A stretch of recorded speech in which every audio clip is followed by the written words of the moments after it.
अब कई लोग गोस्वामी जी पर ही टीका टिप्पणी करने लगते हैं कि गोस्वामी जी तो ब्राह्मणवादी थे, पहला प्रणाम उन्होंने ब्राह्मणों को किया है।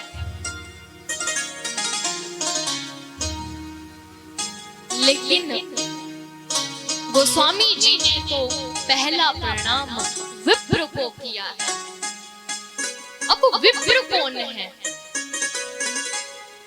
विप्र के बारे में बताया है।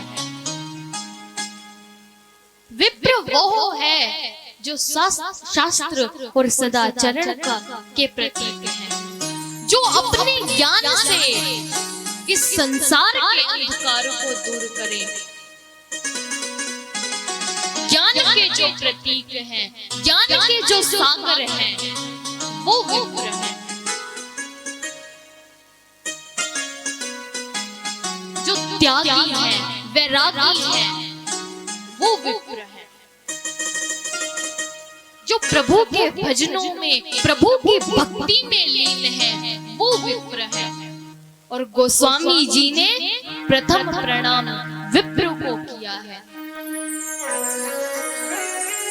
विप्र कोई जातिवाचक शब्द नहीं है, विप्र तो गुणवाचक शब्द है।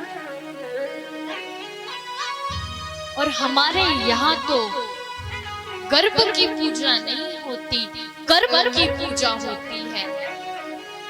कर्मों के अनुसार पूजा की जाती है। और अगर गोस्वामी जी ब्राह्मणवादी होते तो फिर वो प्रभु श्री राम की कथा क्यों लिखते? फिर तो शायद वो रावण की कथा ज्यादा अच्छी लिख पाते। प्रभु श्री राम तो क्षत्रिय थे और रावण ब्राह्मण थे। लेकिन गोस्वामी जी ने प्रथम प्रणाम विप्र को किया है।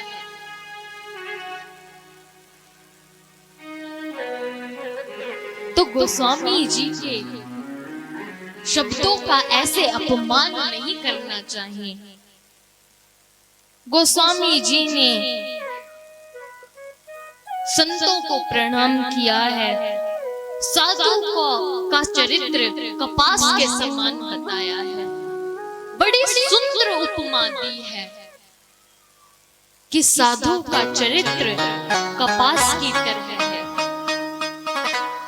कि जिसका ना तो रंग होता, स्वरूप भी नहीं होता,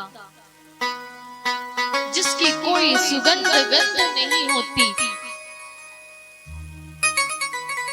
लेकिन फिर भी कपास कितने कष्ट सहन करता है।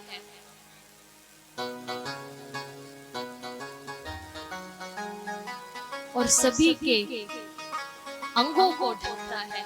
वैसे ही साधु चरित्र है कि सभी की बातों को सुनकर भी हम सभी के कष्टों को साधु समाज ढकता है। इसलिए श्री गोस्वामी जी ने साधु समाज को कपास के समान बताया है कि साधु कितने कष्ट उठाते हैं जीव को समझाने के लिए, सावधान करने के लिए, लेकिन फिर भी जीव अपने में ही उलझा हुआ है। साधु तो ऐसे हैं कि जो सोते हुए को भी जगा देंगे, और साधु तो उन्हें भी मिले हैं, संत तो उन्हें भी मिले हैं जिनका केवल सोने का ही कार्य है, जो सोने के सिवा कुछ करते ही नहीं हैं, यानी कि कुंभकर्ण, जो केवल 6 मास में एक दिन उठता और वह भी मांस भक्षण करने के लिए। लेकिन उन्हें भी नारद जी मिले हैं।